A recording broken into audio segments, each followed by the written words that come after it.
and welcome back to the Verbal Money podcast. This is our awards show. Of course, this is also the podcast that isn't afraid to deal with the big questions, just like who slapped. Sorry, I meant shot first. I was referencing Han Solo and Greedo, which just a slight question. Does anyone know that if it's okay for Greedo to shoot back if he shoots foot? It doesn't matter. Anyway, we're here to do our awards show. If you have been following us on social media, then you'll know that we put up a bunch of awards and got you guys to vote on it. So if you did vote or share it or anything like that, then thank you very much for that. We're going to recap all of those results and all of that good stuff and do a couple of awards, some more international themed awards that we didn't do, polls and stuff like that for. I've got Jake and Steve with me.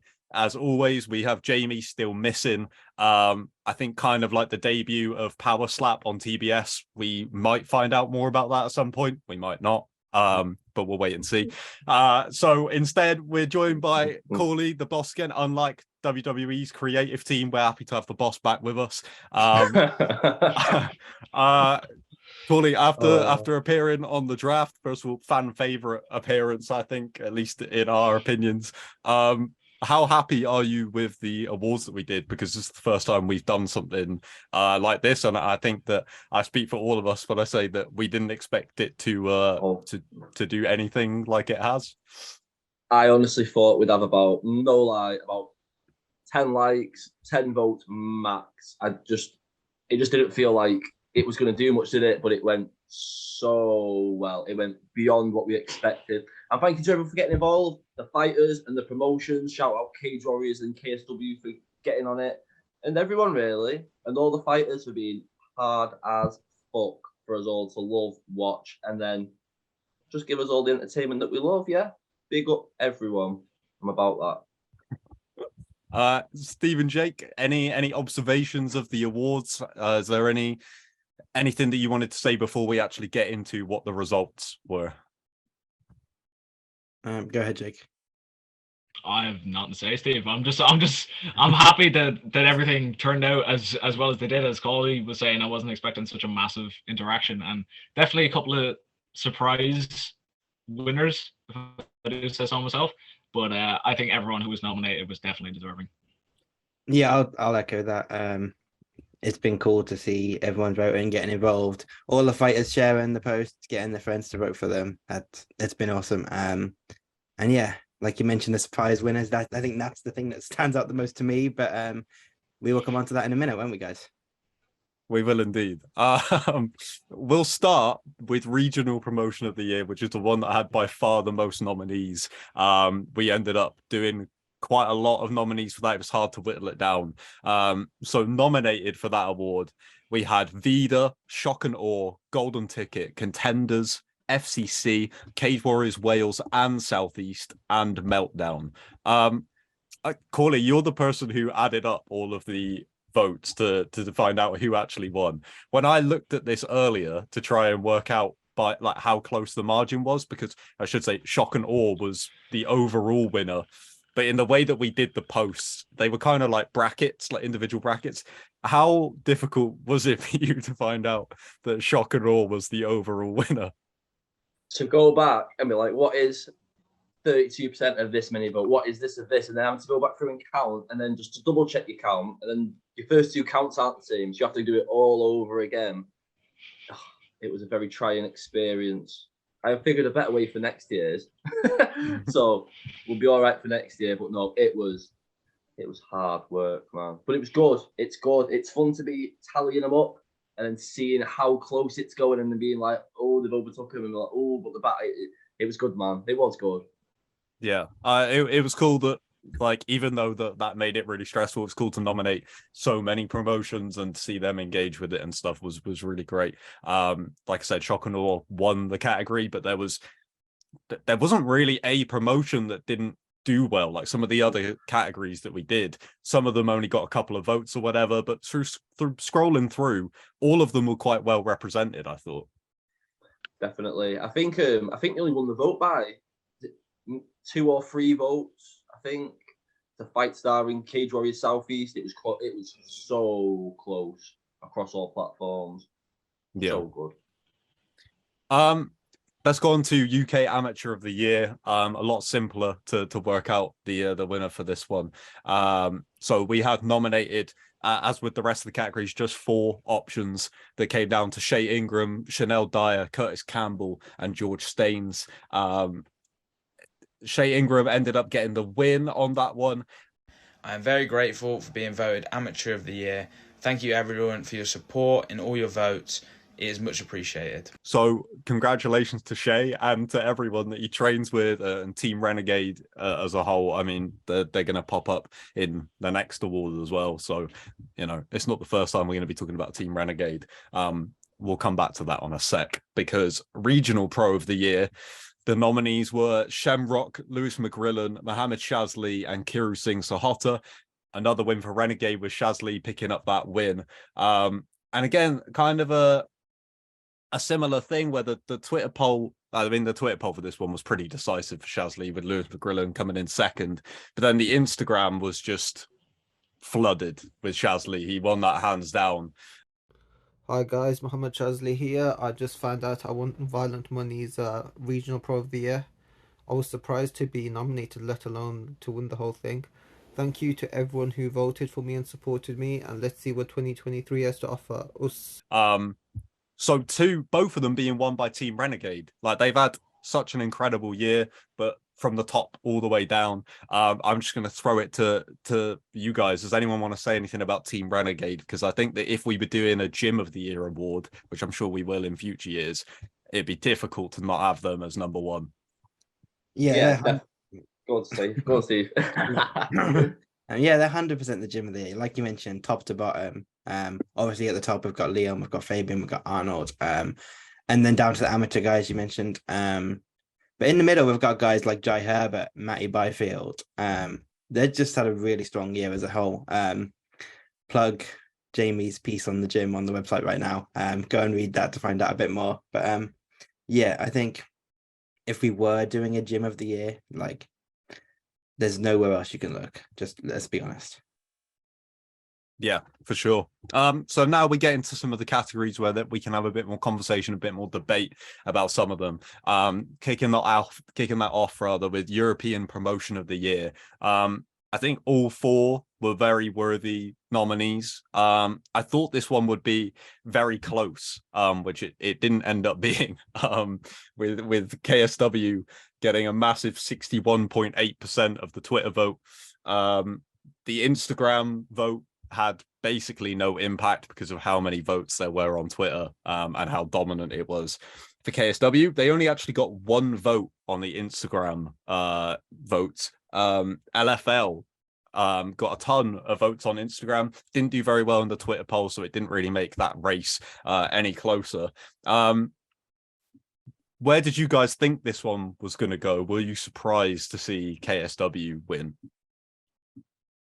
I thought Cage Warriors was going to pull it, honestly, because I feel like it normally does pull that European Promotion of the Year award, like for most people who do it. But KSW just it exploded, and like as we were saying, everyone who was nominated is entirely deserving. And KSW have had an awesome year. There's been some really big events over there, and they're drawing in massive crowds. But I was surprised, honestly, to see that people. The vote was so heavily swayed, and I as you were saying, Colin, I thought this was going to be a really close one. But congratulations to KSW; they absolutely ran away with it. Yeah, I think we should mention Octagon for a sec as well. I mean, not to not talk about LFL because they had a great year as well, but usually in previous years this came down to whether people voted KSW or Cage Warriors. And whilst that happened in our polls as well, I think that Octagon had such a great year and did some big things. Obviously, they've got the €1 million tournament coming up as well, so another big year for them coming up. But I don't remember there ever being this much competition for this. It always used to be KSW and Cage Warriors, which like it did come down to, but it's nice to have some other ones in there so that it makes it a bit more interesting, you know? Nice for the amount of promotions coming up though. Keeping it really competitive, to be fair. LFL have been so active in like the development and growth they've done in, like, I think they kicked off in 2021, I think. And the growth since then has been massive, like absolutely huge. Like I said, Octagon there have had such a good year. Stellar event after stellar event. Who knows what it's going to be like next year, even in the next 3 to 4 years, maybe even like how many promotions and how strong they're going to be in Europe. It's exciting, man. So good. If Yeah. Octagon continue this growth, and obviously with the €1 million tournament, they could be a real contender for next year's award. I feel like they're going to be up there with KSW. KSW obviously have the big crowds; they're more of a spectacle. Some of their fights are kind of geared towards that side of things as well. But Octagon are going to be right up there next year, and obviously Cage Warriors have had just a great year this year as well. Yeah, for sure. Okay. Back to an individual award, that is UK Submission of the Year. The contenders for this one was Stevie Ray's Twister against Anthony Pettis, Corey McKenna's Von Flue choke, Mohamed Mokaev's submission on his debut in the UFC against Cody Durden, and on the same card, Tom Aspinall's armlock submission against Alexander Volkov. When we put these out there, who did you guys think was going to be kind of leading this race? I was hoping it was going to be Corey McKenna. I won't lie, just for making history, first one to do a Von Flue show. It's like, it's a 6 submission anyway. But then when you add all the bits to it, just makes it all, doesn't it? But at the same time, Stevie Ray's Twister was filth. Just pure unadulterated filth. Like, And when you consider who Stevie Ray did that to as well, man. Obviously Pettis isn't necessarily the fighter he was a few years ago, but when you beat a guy like that via a twister, that's gonna draw some eyes. You know what I mean? definitely, man. So yeah, if I look at the options, he is the one that would immediately stand out as being the favorite to me. Yeah, and not to downplay the fact that Corey McKenna actually went on to win the award, which we'll come back to in a second. Stevie Ray's submission over Anthony Pettis for me is my submission of the year. No matter, like, if you take away the UK part of it, that twister is amazing, and with how much was on the line that he needed to finish Pettis to get that submission is incredible. So you know how worthy all of the nominees are if you've got one in there that most people would have as the consensus best submission of the year worldwide. And it was a bit closer. On the Instagram vote, the Twitter vote was 49% in Corey's favor. Like you said, first woman to get a Von Flue choke, and it was one of those ones that I really had to go back and watch again to remind myself of how good it was. One of the things I loved about going through the votes was that Miranda Granger herself voted for Corey McKenna in the comments. So yeah, there's no way we could deny her of winning submission of the year when her opponent that she submitted is giving it the nod, you know? Hey, I just wanted to thank everybody that supported me and voted for me for submission of the year last year. I hope everyone has an amazing 2023. I look forward to see what the year brings us, and I really appreciate everyone's continued support. Enough said. Okay, UK KO of the year. Before we even spoke about any nominees, was there ever a doubt in anyone's mind what was going to win this? No. Headshot. Dead. Jeez.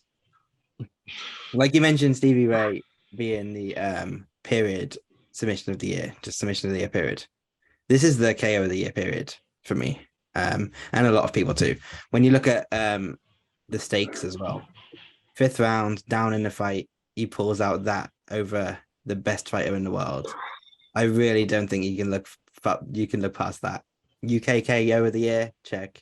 KO of the year, we'll come to a bit later, I think, check. Yeah, but like obviously we had some great ones. Christian Leroy Duncan, new UFC signing. We've seen some of the stuff he's been able to do. Molly McCann, of course, with that elbow. It's been a big year for UK KOs.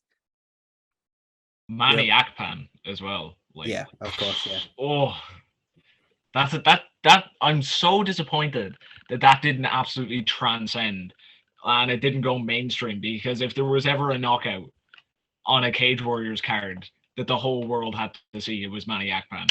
But there was no doubt Leon was going to win that, and rightfully so. Yeah, Steve, you mentioned it that that this is your overall knockout of the year, and that's why when we go through the fan voted ones and we do our own ones that are more kind of worldwide awards, that's why I didn't bother saying to you guys, do you want to do knockout and sub of the year? Because I thought we're going to talk about Leon's head kick and Stevie's submission, so I don't know whether we even need to. Jake, was there any knockouts this year that come close to you, like worldwide, not just UK, that come close to you instead of Leon's? Oh, that is a tough one. I suppose the Chandler and Ferguson one is the first one that comes to mind, just because of the sheer brutality of it. And I thought that was going to steal knockout of the year, but then obviously, Leon just had to pull it out of the bag like that. I'm trying to think back to the knockouts from last year now, and I actually can't. It's a bit difficult. I think it was. Oh my god, his name escapes me now. I think it was Tafon and Chukwi. I want to say that's his name. He got a really cool flying knee, if I'm thinking of the right guy. If that's his, I know what the guy I'm thinking of. I just don't know if that's his name. But he got a really good flying knee. Should have been nominated for one of the knockouts of the year. I think there were some knockouts like that were included, like Pereira's knockout against Adesanya. I think the UFC put in their official knockout awards, and yeah, the stakes were really high, but like, did Adesanya even go out? Is that even a knockout? So, yeah, that's about it. But in terms of knockouts that actually come close to Leon's one, only Chandler and Ferguson, and even still, I would pick Edwards. Yeah, I think. I mean, the Instagram vote was quite close, but it really didn't matter because the Twitter vote was so decisive. It was 68.5% voted for Leon Edwards. So the Instagram vote really didn't matter at that point. But I just had a look at a list to kind of refresh my memory on some of the knockouts this year. Obviously, we mentioned Molly, we mentioned Chandler, we mentioned Leon. Jamal Hill and Johnny Walker was a big one. Obviously, Ilya Taporia and Jai Herbert. Weili Zhang and Joanna. These are probably the contenders. So, yeah. According to this, it was Nshukwi that got knocked out with the flying knee. Just. Oh fuck! It was too, wasn't it? Oh. Oh shit! Who was the guy who knocked him out? Give me a second. Fill some time. I love that. Jake nominating the person who was knocked out. Knockout. It was, incredible. It was Azamat Mirzakhanov. That's why I remember that. I saw someone talking about how your man Azamat was going to be in the top. I thought it was his opponent. So yeah, it shows you how much fucking attention I pay. We are down now to the two biggest awards that we have done, starting with UK Female Fighter of the Year. Again, I think another one where we all had a favorite that we thought was going to get this one. The nominees were, of course, Molly McCann, Dakota Ditcheva, Corey McKenna, and Melissa Dixon. This was another one where it was a story of Twitter vote versus Instagram vote, because Corey McKenna actually won the Twitter vote with 47.5%, pretty dominant. That equated to about 56 votes for her, which was impressive. However, on Instagram, Dakota Ditcheva received over 100 votes, completely blowing everyone else away to win Female Fighter of the Year, and I think that we all agree that deservedly so. Corey McKenna had a very good year, of course, but this year Dakota was the one that everyone was talking about. The PFL's next poster girl, 100%. She just smashed everything, didn't she? I almost felt sorry for her opponents because they just shouldn't have been in there with her. Like, no disrespect at all, but she was just another level. She's so technical. She's so ferocious. I couldn't tell you how old she's off the top of my head, but she's only like a young girl, and she's got so much room to grow even better than she is now, which is already world class. Like, where's the ceiling with? I don't think she has a ceiling. I don't think you can actually put a limit on what she can do at the moment. She's just so talented. I can't wait to see what she does this year. Sorry, it's going to be mad. It's going to be mad. Yeah, for sure. Final category, UK Male of the Year. Another big award, and probably the result with the most discussion around it. Going into this award, after we nominated Leon Edwards, Brendan Loughnane, George Hardwick, and Phil de Vries, I thought our conversation was going to be, does Brendan Loughnane deserve a shout over Leon Edwards? Because I think a lot of people would be quick to say Leon. But there's arguments there. There's a conversation about Brendan's strength of schedule, the PFL tournament, the format it presents, all of that stuff. And in the end, we have a conversation on our hands where Phil de Vries is crowned Violet Money's UK Male Fighter of the Year with 45% of the vote, which was about 107 votes. And on Instagram, he got 21 votes, which was actually less than Brendan Loughnane, who got 22. Leon Edwards only 11 on the Instagram votes. So I'm not sure how that works out in terms of the overall result. I know obviously that Phil won. On Twitter, he only beat Leon by 2.6%, but the Instagram vote went massively in his favor compared to Leon. I don't think Brendan did amazing on the Twitter poll. So I think Phil still won by a fair distance. Surprised? So surprised. Yes. So surprised. We should say before we go any further, Phil de Vries had a really great year. That's why we nominated him. 2 title defenses in KSW is nothing to be smirked at. But what was it? I think 8-time world champion now, or something like 8 consecutive defenses. Like that's unreal. That's unreal. But Leon won the UFC title. Yeah. I'm just so shocked. If you don't realize the size of the KSW fan base, I suppose this kind of proves it. Yeah, absolutely. Like we were sitting here as you were saying, Kyle, I thought the discussion we were going to be having is whether Leon or Brendan should have won, but then Phil just comes out of nowhere, and we were all texting each other in the chat, and I just remember one day one of you sent us like Phil is winning the vote right now, and I was like, what the fuck? I was like, yes, right. It's not like we just pulled a name out of a hat for someone to stick in there. Like we nominated him because he had a great year. As you lot were saying, 2 title defenses in KSW, that's fantastic. And as Coley was saying, he's up to some stupid number of title defenses now. Really underrated fighter. But I could not have predicted him winning this poll because of the achievements that Leon and Brendan had this year. It has blown my mind. Honestly, it does show you the sleeping. Pardon me. It shows you the sleeping giant that is KSW in it. Like, but always nominate for Fighters Only Awards. You only have to watch a show to see how absolutely unreal the production is, how unreal the fights are, the atmosphere. None of this. Oh, hello to the early fight pass prelims, and there's 6 people in the venue for the UFC. The whole stadium is bouncing, sold out. It's going mad. Like it is. It's crazy how the European market that they've got is so segregated from like the American and like English market. Like it's so crazy that they have to try and make an effort almost to get UK and American fans to talk about them, whether they're just colossal. They're number one for a reason, aren't they? Let's be honest.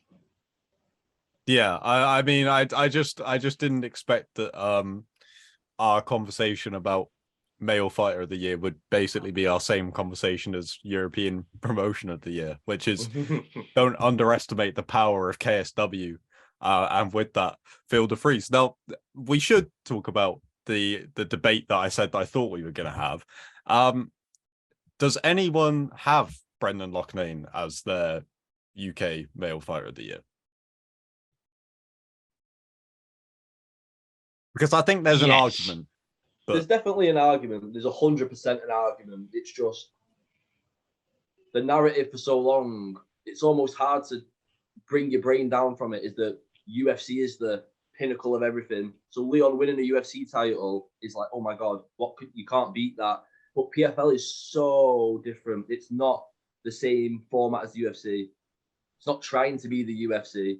It's a grueling 6-month schedule of hell if you go in from start to finish. And that's what Brendan Loughnane did against top competition. Like, was it the semi-finals he got to last year, the year before against Morphlin something? Yeah. I ain't trying that, mate. I'm not even trying that surname. But yeah, unreal, absolutely unreal. I'm not saying would Leon not be able to do that for 6 months. I'm not saying that at all, but not many UFC fighters have left the UFC to go to PFL and become very successful in it yet. So it just shows they're completely like. Yeah, I agree. I think it's just it's not only the way that he won the title, it's to do it against the pound for pound number one fighter on the planet. Makes it very difficult to argue for. Like, even though Brendan had an incredible year, it's in a way, obviously it's great for us, but it's also frustrating that we can't, sit here and just praise Brendan Loughnane for the incredible year he's had, because Leon also had an amazing year. But that's fine with us. But we'll say any year other than 2016 or 2022, Brendan Loughnane wins this award, no doubt. So that is the end of our fan voted awards. So we thought we would talk about some other awards just so we can really close out 2022 once and for all, and talk about some awards that we wouldn't have done polls for because they don't kind of relate as much to the ones that we did go for. Some more general ones. As we just talked about our UK male fighter of the year, I want to go straight to international male fighter of the year. I'll go round and get you guys' thoughts, and we can just talk about this for however long you want. So, Paulie, did you make your mind up on who you were going to pick in the end? For which one? For the male? For the woman? For the male. Oh. Yeah. I feel I don't like picking the obvious. It really doesn't feel me. Do you know if you've watched the draft.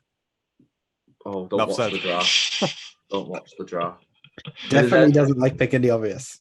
If there's an episode you don't want to watch, don't watch the draft. Please watch episodes 1 to 5 or maybe 7. I don't know how many episodes there is now. Or it's got to be Alex Pereira on it. Poatan wins it for me. Just about quick he done it. He smashed everyone. He got there. He was getting pieced up by Izzy, let's not lie. He wasn't looking amazing. Izzy faded. He come back. He smashed. Izzy's a good win.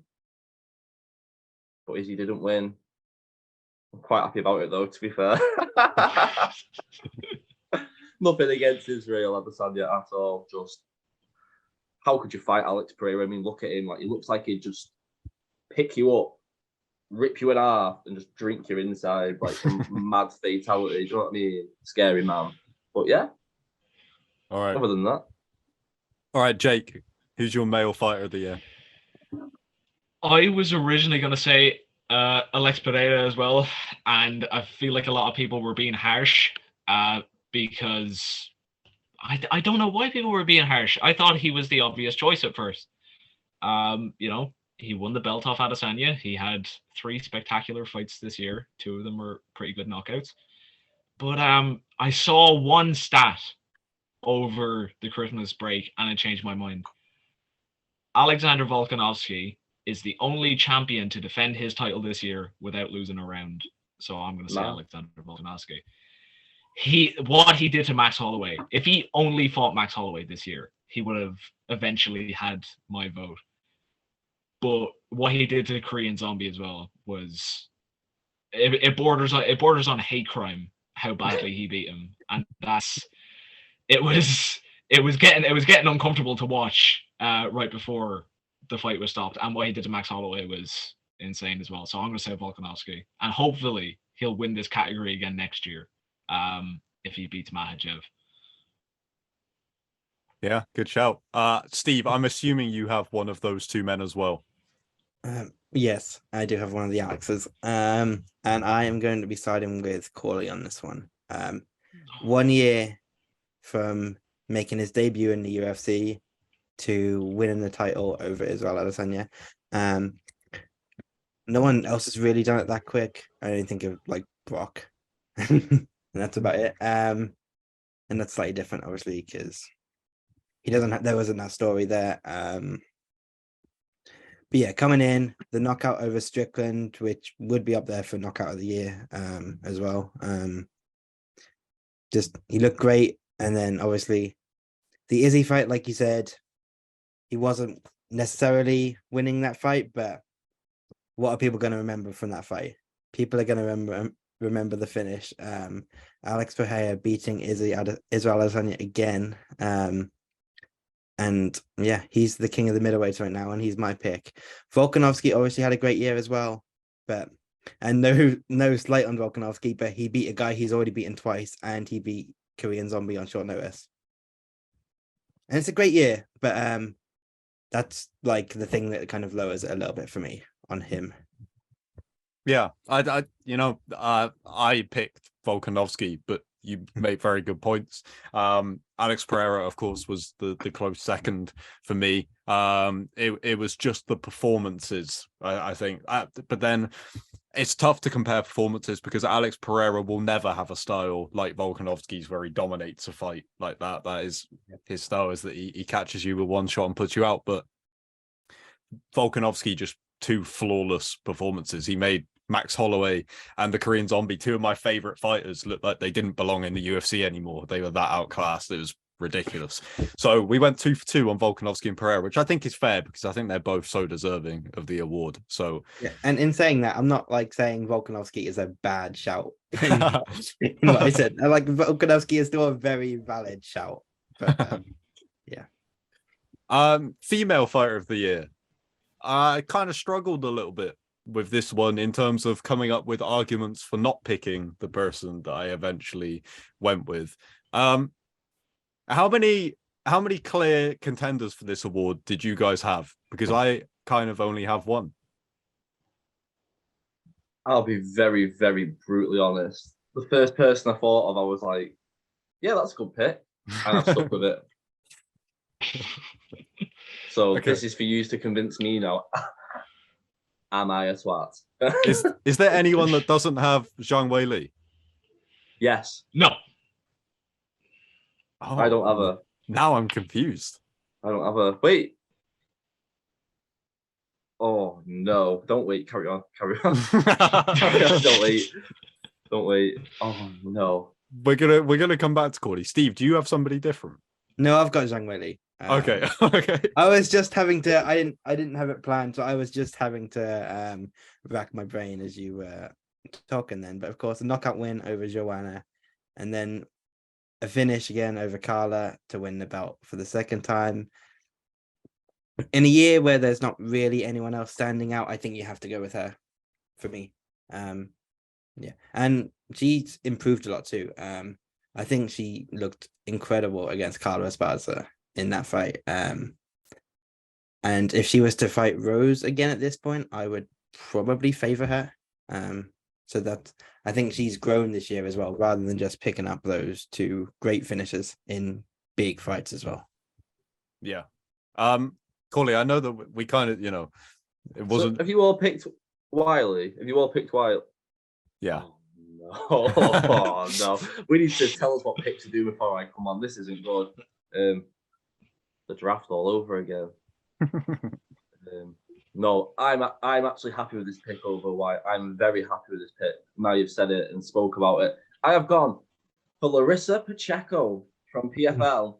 I thought, grueling season again. She beat Kayla finally, third time lucky and all that jazz. But I was looking for a record, and she's actually finished at every single fight in PFL, other than to Kayla. She lost 2 decisions and won by decision, but she's finished everyone else. She was unlucky in UFC. I think she had 2 fights in the UFC against Andrade and someone else. I'm not even going to pretend I'm like topology. But yeah, I think she's been on a mad streak. She's only come short to Kayla, and now looking forward to this year. Like, let's see how she does. Is Kayla coming back this year in the season? I don't know. Is she going to dominate? We'll see. PFL, baby. Woo! To be fair, very good shout. Yes, great shout. Yeah. Oh, thank you. I was so like, We didn't do an upset of the year category, but she'd probably win that. So like that alone. I don't understand how anyone could not pick her if you're doing upset of the year. I've seen people pick Pereira against Adesanya, and is that really an upset? Like, he was a small underdog. But it has to be Edwards and Usman. A fair amount of people picked Edwards in that fight. Like, he was an underdog, and it was a good comeback, and it was definitely an upset. But it has to be Pacheco. Has to be. You'd find me one person who bet on her against Kayla Harrison. One. Not even the bet. They picked her. They picked her to win. It's just like, and it's not because she's a bad fighter at all. It's because Kayla Harrison has been so dominant, and she'd beaten her twice. But yeah, I think would that all be our upset of the year?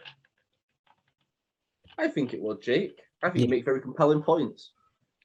The telling thing to me when watching that fight live is obviously when they put the live odds on the screen, how quickly they were dramatically falling from about whatever it closed at, 1,000 minus 1,000 or something. I was going to say, what did she open at? What did Pacheco open at on that? Was it like plus? I'm Googling. It was ridiculous. I remember that. I feel like, well, Kayla was over 1,000, surely. Yeah, easily. Must have been. And then we were dramatically falling. And like, I was watching that card with someone. So I turned to the person I was watching it with, and I was like, she's going to be the favorite in a second. Speaking of Pacheco, of course. And yeah. So I think purely based on numbers, if nothing else, she has to be the upset of the year. Yeah, I think so. I don't think there's anything that comes particularly close to that. But yeah, like Jake said, I haven't really seen her get that award from a lot of places, which I don't. Numbers alone, it makes sense. Fight of the year. Again, I think for me, there was always one that was leading the way from the moment I watched it. But there were some very, very good ones. So without saying which one you actually picked for fight of the year, what were some of the fights that came into contention for you guys? Steve, was there any that were kind of you were debating? It was no debate for me because I saw my favorite fight of all time this year.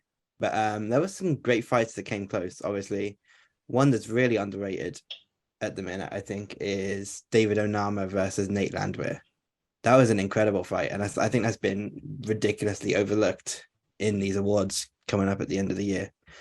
But yeah, I know which one I'm going for, and I'm assuming it's the same, but we'll see. I think so. Jake, was there any that came close to taking the top spot, apart from the one that you went with? Like Steve was saying, I thought it was being all original, remembering Onama versus Landwehr, but it wasn't, unfortunately. You don't apologize. You've ruined my moment.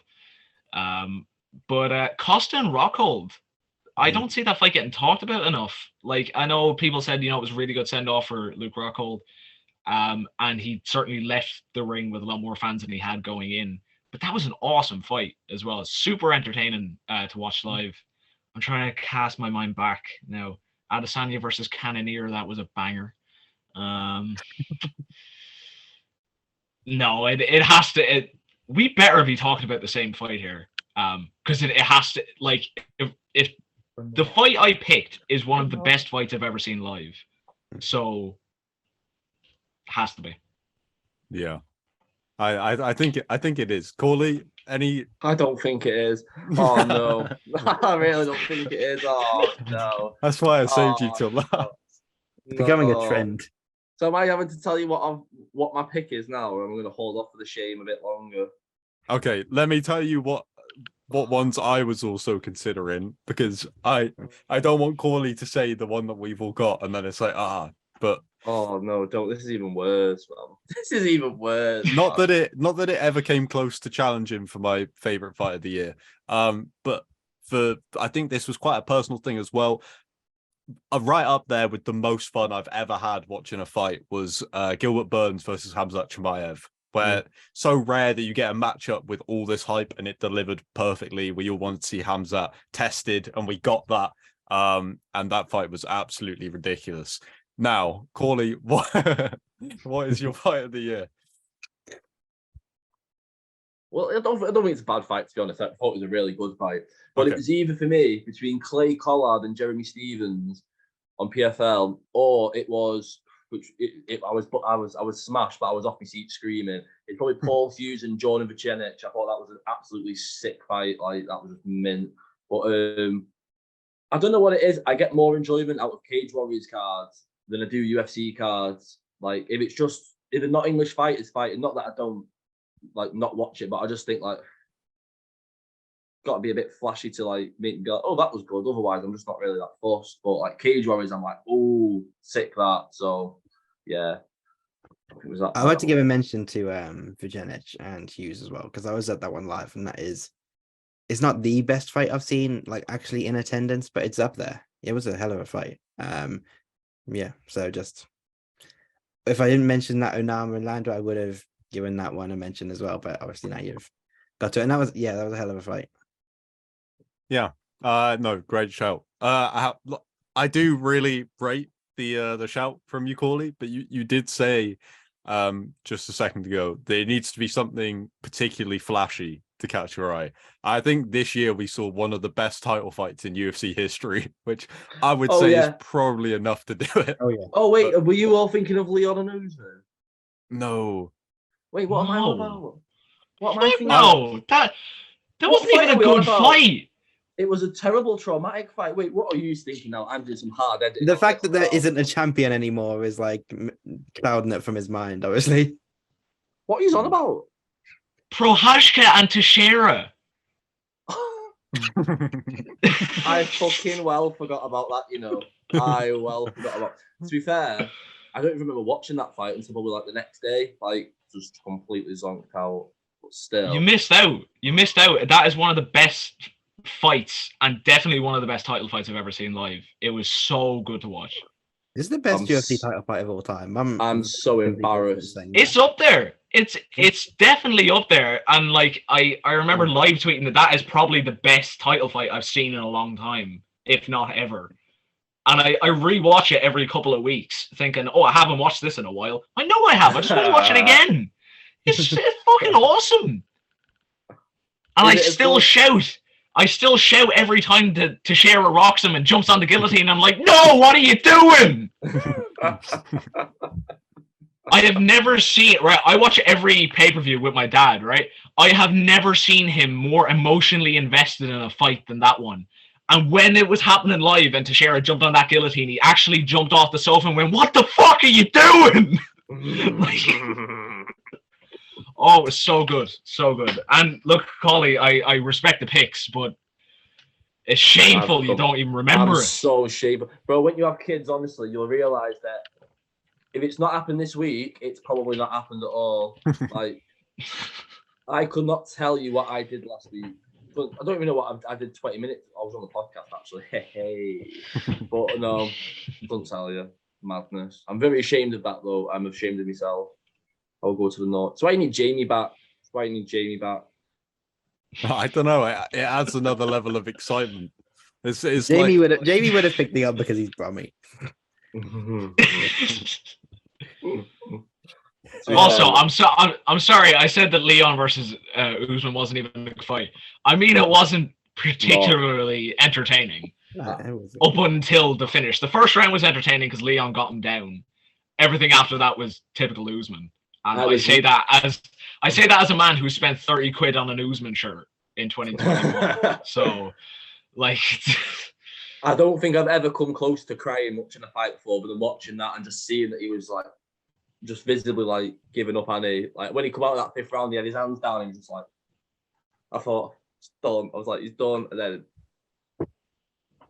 I'm not going to try and do a leg kick on the fucking podcast. But Jesus, I was screaming. My neighbour was not happy. Not happy. It was mint. It was fucking mint. I feel like that is such a good place to end the podcast with us finding that out. But we did say we would do comeback of the year, so we'll do comeback of the year as well. I'm going to come to Corley last again. I've got a good one. Oh, okay. All right. I've got a quirky one.